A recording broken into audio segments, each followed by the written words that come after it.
the IRB started based on a bunch of horrible things that were happening to humans across the globe. The IRB is focused, the Institutional Review Board is what the United States calls, that's their research ethics protection. But every country has their own. So Canada calls theirs like the Research Ethics Board. So they're the REB, and we have the IRB. So the IRB is to protect human participants. It's different than it's different than if you're protecting animals. So animal research, anything to do with animal testing, has its own research branch. So the IRB is to make sure that people are okay. The IRB has some principles, and it gets to be with everything from how you're interacting with the participants, how you portray what they say, falsifying data. Falsifying data is in the news, it seems like, I don't know, every day nowadays. Making sure that what you say about people is what they said and that you're interpreting information correctly. So it's basically maintaining the academic integrity of all research. And that responsibility falls on you as the primary investigator, always. The history of the IRB and the way it came about is fairly grim. It started way back with the Nazi war trials where they were doing horrible things to people, specifically prisoners, exposing them to gas, cutting them with glass, putting them in icy water. Just to say it makes me sick to my stomach. Like, there's whole things on the historical aspects of IRB. I've whittled it down to 2 slides because I just simply, it's bad. So these happened in the 1930s and 40s. It didn't get any better, and the United States, and this is what's really yucky, is that a lot of the stuff from the IRB came from federally funded dollars. Researchers who were getting money from the National Institutes of Health, from the National Science Foundation to do studies that were really horrible. So the Tuskegee syphilis trials took poor black shareholders and denied them the right to get proper medical treatment and kept telling them that they were going to get certain types of treatment, but they didn't give it to them. They would tell them that they would be treated, but they were not getting treated. And in fact, in 1940, medicine became available, it was cheap, it cured it, and they would deny it. Even if they moved, the public health officials would determine where that individual was and make sure that the people around them knew to deny them treatment and care. So look at this. Like sometimes when I see this, I don't know how old you guys are, but I was born in 1969. I'm 46. Like, this is in my lifetime, right? I mean, this is, they decided, holy smokes, we should stop torturing people. But something yeah, just read it. I mean, not, you know, like, we still do it, but this is like, you know. So the Tuskegee syphilis trial or study was really monumental and kind of a wake-up call for the U.S. So the Belmont report. The Belmont is a hotel. It's in Maryland. They basically said, we have to stop torturing people. It's not okay. We need people to have rights. So a group of researchers got together. They went to this hotel called the Belmont Hotel, and they wrote this report. 7 pages long. You can Google it, the Belmont report, and it just talks about what it is.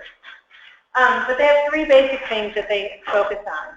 The respect for persons, benevolence, and justice. Making sure that everybody knows what they're being signed up to do, that they have a right to choose what they're a part of, and to consent to be a part of your research project.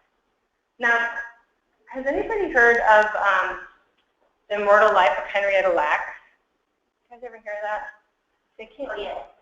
Yeah, you have? You have the book? But you haven't read it yet? Oh, no, I'm just saying we have it in the library. Oh, you might. You should read it. So it came out a couple of years ago, and it's an awesome book about a woman, a poor black woman who went to Johns Hopkins to get a pap smear. And so she goes in, get her pap smear, and it turns out that she has these awesome cells, and they divide like crazy, okay?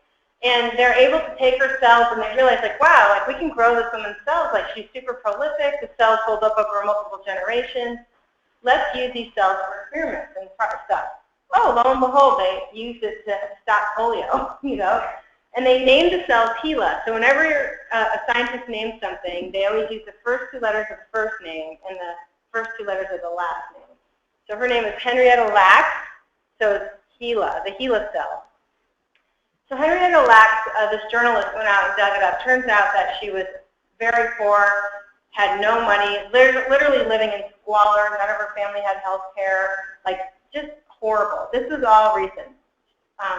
And they discovered this, that she never got a single cent out of the entire thing, and they took her cells, right? So now we have, you know, nobody thought it would be a big deal, and so they went ahead and took them. But when you think about her own rights as an individual, like how would you like it if you went to the doctor and you found out, and then they're profiting gazillions of dollars off of you, and you're home sitting there with no food and no health care.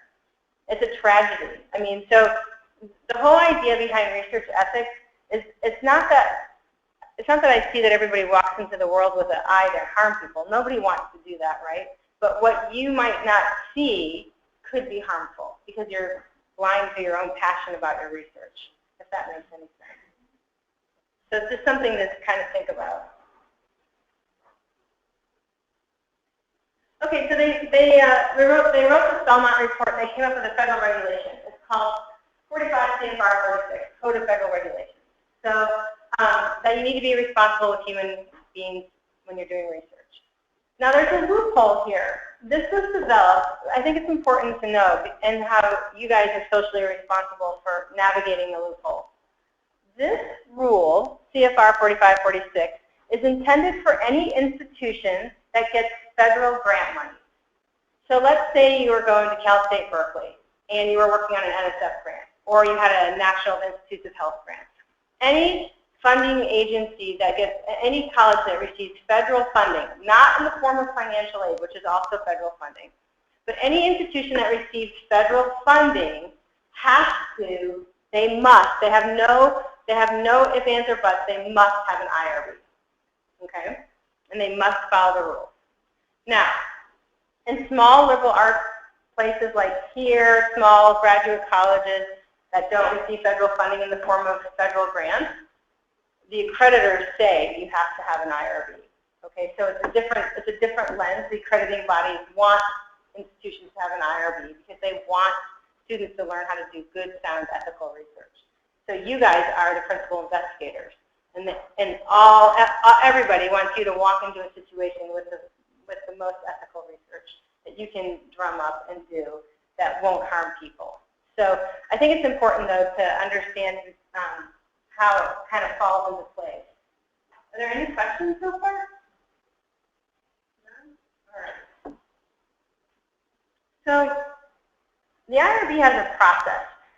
It's a lot of record keeping. It's an application. I mean, think of if you've ever filled out an application to buy a car or a house or finance a mortgage or anything with an application to get into college, right? You have to fill out the blank because specific information is needed. So as you guys learn about the IRB process, and as the IRB process comes to this institution, there'll be a process. And that process involves an application, just like you would do for all of those things I just mentioned. And if you're doing international research, every single country has rules that govern what you can do in that country. You just can't walk into a country as an American and at an American school and do research. It makes sense if you think about it, right? And then we're going to talk about consent and assent. And consent is what people sign to make sure that they're okay to do the research. Non-disclosure agreements. So does anybody know what that means, a non-disclosure, a confidentiality agreement? How would that apply to your research? Okay. That would be something that you would do, but what about if you hired somebody? No. Oh, yeah, you can have a research assistant. Or what about somebody to transcribe your data? Or what about, what's another situation? If you had somebody who was a part of the project, like helping you disperse information. So people who are around your research also have to be sure not to, disclose information about your participants. So we'll go through all kinds of little scenarios here. we're going to talk here about site permission for a second. What do you think I mean when I say site permission? Because this is something that, as a graduate student, to consider about. Any ideas? Site permission? Yeah, exactly. So here's the scoop. It seems easy. Like sometimes students will say, well, Heather, I work there, so I know I can get site permission. But when push comes to shove and you have to get something written down and signed, sometimes it's not as easy as you would have hoped. So you have to think about who's the gatekeeper. Or if you're going to walk into an organization, like if you want to do your research at, I don't know, a school, you would have to have site permission from that district. So these are all things for you to consider when you move forward with your research.